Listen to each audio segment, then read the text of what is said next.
E aí, pessoal, tudo bem?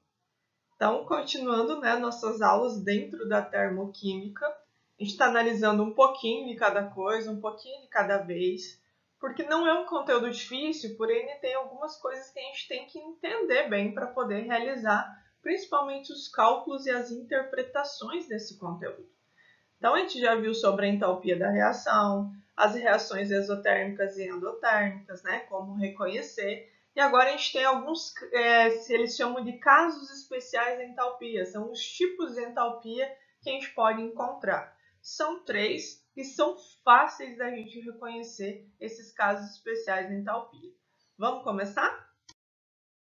Então, a gente tem que levar em consideração quando ele fala o que é estado padrão dessa substância.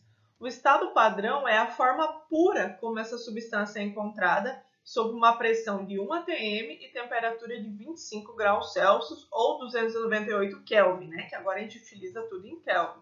Então, é a forma mais pura da minha substância.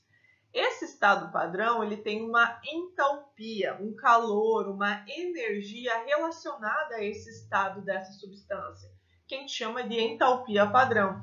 E essa entalpia padrão ela é representada por esse ΔH, que tem esse zerinho em cima, esse grauzinho em cima. Quando aparecer essa bolinha em cima do ΔH, ele quer a forma padrão da substância.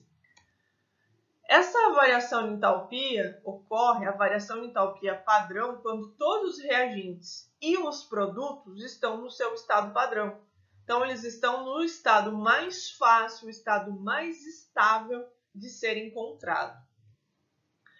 E, geralmente, essas substâncias, elas são consideradas erroneamente, ainda mantém-se isso nos livros, como um ΔH igual a zero, como se elas não tivessem energia, como se elas não tivessem calor. Isso serve para todas as substâncias simples. O que são as substâncias simples? Aquelas substâncias que só tem outro átomo dele mesmo ligado a ela. Gás hidrogênio, que são 2 hidrogênios ligados juntos, H2.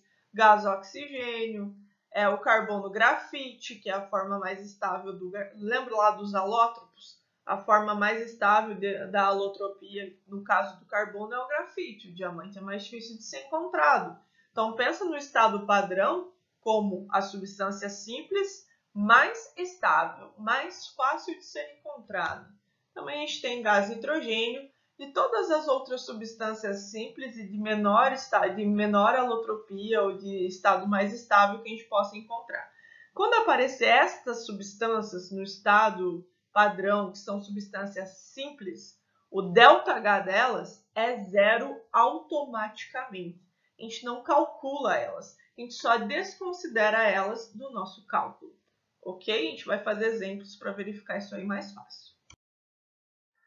E a gente vai começar a ver os casos de entalpia. Então, primeiro a gente vai ver a entalpia de formação. O que é essa entalpia? É o calor, a energia que foi liberada ou absorvida, porque pode acontecer os dois, Eu posso precisar de energia para formar alguma coisa, ou eu tenho que liberar energia para formar alguma coisa. E eu tenho que considerar essa energia liberada ou absorvida para formar um mol de uma substância a partir de substâncias simples no estado padrão. O que isso quer dizer? Vou usar um exemplo bem fácil. Então, vamos supor que a gente tem um mol de carbono grafite reagindo com um mol de gás oxigênio. Quando eles reagem, eles vão formar um mol de CO2. E essa reação, ela libera, porque está negativo o sinal do nosso ΔH, 394 kJ de energia. Se a gente for analisar, a gente tem carbono grafite, que é a substância simples, reagindo com outra substância simples. E aí forma uma substância composta. O que a gente tem que levar em consideração? A reação entre as substâncias são substâncias simples. Os reagentes têm que ser substâncias simples. E aí eles vão formar o que for necessário. Geralmente é uma substância composta, mas também pode haver uma alteração. Então, quando eu tenho substâncias simples reagindo entre si para formar um mol de uma outra substância, eu tenho uma entalpia de formação. O ΔH dessa entalpia, a entalpia de formação, é igual à entalpia da substância, é igual à quantidade de energia que essa substância tem. Então, lembra de entalpia como se fosse a energia já acumulada daquela substância. Não tem como eu calcular a entalpia da substância. Eu tenho como calcular a variação dessa entalpia. E aí, quando é necessário a gente calcular a variação de entalpia, a gente vai ter que usar essa formulazinha aqui. Né? Então, a gente tem a entalpia dos produtos menos a entalpia dos reagentes. Então, eu tenho a entalpia dos produtos, que é um valor que é dado para você ou numa tabela ou no enunciado, menos a entalpia dos reagentes, que segue o mesmo padrão, são valores que são dados para vocês. Vamos ver um exemplo de como calcular essa variação de entalpia? Então, aqui ele deu a equação de decomposição do mármore, representada da seguinte forma. Então, eu tenho o carbonato de cálcio, que sofreu uma decomposição, geralmente térmica mesmo, e aí ela formou o óxido de cálcio mais o CO2, né? E essa reação, ela absorveu 177,5 kJ para cada mol. Eu preciso determinar não a variação de entalpia total da equação, porque ele me deu. Então, a gente já vai fazer uma parte que é mais fácil aparecer do que simplesmente calcular o ΔH. Ele quer que você determine a entalpia do carbonato de cálcio. E aí, ele deu os dois valores que eu precisava. A entalpia do óxido de cálcio, que é menos 635,5, e a entalpia do CO2, que é menos 394. E aí eu preciso determinar esse cara aqui. Vou mudar a fórmula? Não, você vai usar a mesma fórmula que a gente viu anteriormente. Variação de entalpia igual à entalpia dos produtos menos a entalpia dos reagentes. Quem são os produtos? Quem está do outro lado da seta. Produtos.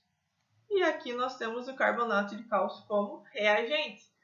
Se concentre nessa localização das substâncias para não simplesmente jogar na fórmula e às vezes acaba jogando ao contrário. Às vezes colocam na sequência da equação e não é isso que a fórmula está solicitando. Então, se a gente for substituir as variáveis, o ΔH ele me deu, né? Que é mais 177,5. E aí eu tenho a entalpia dos produtos, que é a entalpia do óxido de cálcio, que é menos 635,5, mais, porque eu tenho que somar, né? Eu tenho que somar os dois produtos, por isso que apareceu esse maisinho aqui.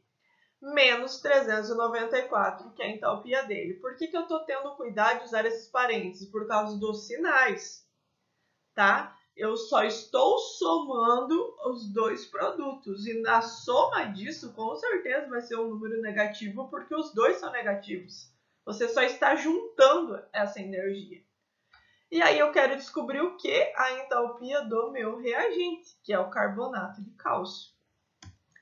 Substituindo ali, já realizando, né, a formulazinha, então eu tenho menos 1029,5 menos a entalpia dos reagentes. Trocando aqui de lugar, a entalpia do reagente, 177 era positivo, passou para cá, ficou negativo. E aí eu vou ter uma entalpia dos reagentes de menos 1207. Quer dizer que a entalpia do carbonato de cálcio é menos 1207. Não é difícil, é só jogar na fórmula e substituir e ter muito cuidado com esse jogo de sinal, para não fazer confusão. E a maioria dos problemas aparece não na interpretação do enunciado, não no jogar na fórmula, mas no jogo de sinal. Por isso que a gente vai fazer muito calmamente e várias vezes para ninguém errar isso aqui. Ok? Vamos continuar. O nosso segundo caso de entalpia especial é a entalpia de combustão. A entalpia de combustão ela leva em consideração a energia que é liberada na combustão de um mol de substância no estado padrão. Como que a gente reconhece esse tipo de entalpia? Então, eu tenho ali uma substância qualquer reagindo com oxigênio. Porque se é uma equação de combustão, eu tenho uma substância reagindo com oxigênio. E eu sei o que vai ser formado. Obrigatoriamente, uma reação de combustão ela vai formar CO2 e água. E isso aqui vai liberar energia. Então, essa reação, ela liberou 1.368 kJ de energia. Por isso que todas as reações de combustão, elas são exotérmicas. Elas liberam energia quando elas acontecem. Então, sempre o ΔH vai ser abaixo de zero. Olhou, falou que é uma entalpia de combustão, ou ele só te deu a equação e tem uma substância reagindo com oxigênio, produzindo CO2 e água, é combustão. Então, eu já sei que no final, se eu tiver que realizar esse cálculo, que é a mesma formulazinha que a gente usou anteriormente, vai ser negativo, vai ser uma reação exotérmica. Então, o último caso especial de entalpia é a entalpia de neutralização. O próprio nome já está dizendo, vai ocorrer uma reação de neutralização entre um ácido e uma base, e isso vai gerar um mol de água. Então, a energia de neutralização é o calor liberado na formação desse mol de água quando um ácido e uma base reagem entre si nas condições padrões. Exemplo, eu tenho ácido clorídrico reagindo com hidróxido de sódio. Quando eles reagem, eles formam cloreto de sódio e água. Então, a energia necessária ou a energia liberada na formação desse 1 mol de água é a entalpia de neutralização dessa substância. No caso dessa reação, liberou 58 kJ de energia.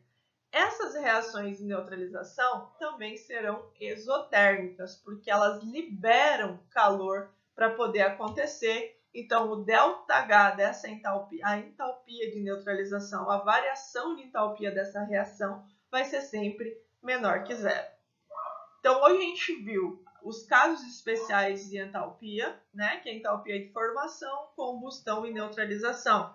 E vocês sabem reconhecer pelo tipo da reação, né? A entalpia de formação é porque eu tenho uma reação entre substâncias simples formando uma substância composta, A entalpia de combustão é uma reação de combustão. E a entalpia de neutralização é o calor que libera quando eu formo esse 1 mol de água da neutralização entre um ácido e uma base. Belezinha? Essa semana a gente não tem tarefa ainda, né? Que nem semana passada. Mas na próxima semana eu vou tentar agrupar vários exercícios aí de todo esse conteúdo que a gente viu até agora, para poder manter ele bem fresquinho aí na nossa mente, para poder continuar com a nossa termoquímica. Quem quiser fazer algum por conta, ficou com dúvida, pode entrar em contato comigo, que eu vou te ajudar com certeza. Belezinha, pessoal? Até a próxima aula.